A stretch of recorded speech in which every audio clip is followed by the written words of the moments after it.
I prepared a chart. And this is a chart that I think says in another way what he so profoundly provided us today. This chart to me represents beautiful, educated, moneyed black people all over America. It could represent black organizations, it could represent black churches, it could represent black social and civic organizations.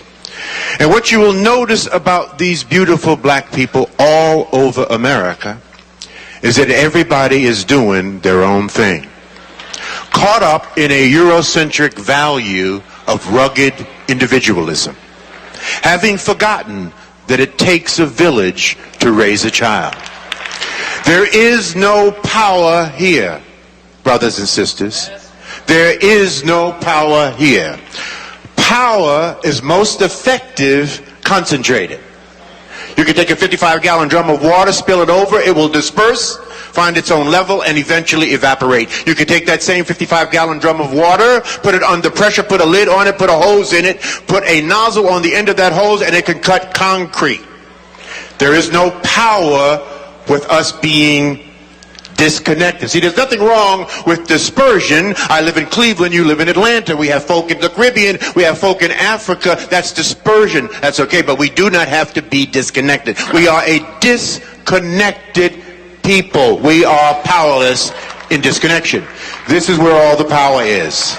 You see? This is where all the power is.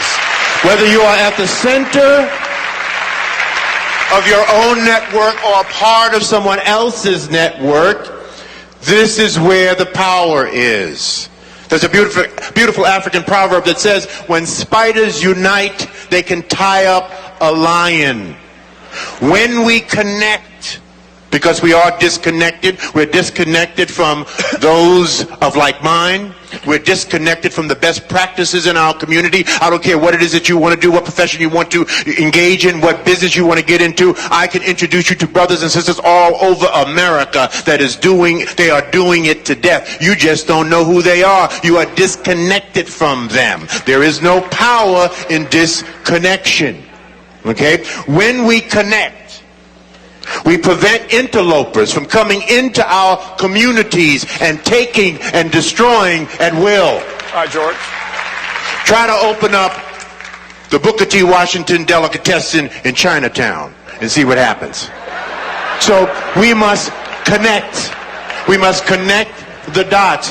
That must be the movement for our people in the 21st century. We need a lot of us doing a little instead of a few of us doing a lot. We need to get together to get ahead.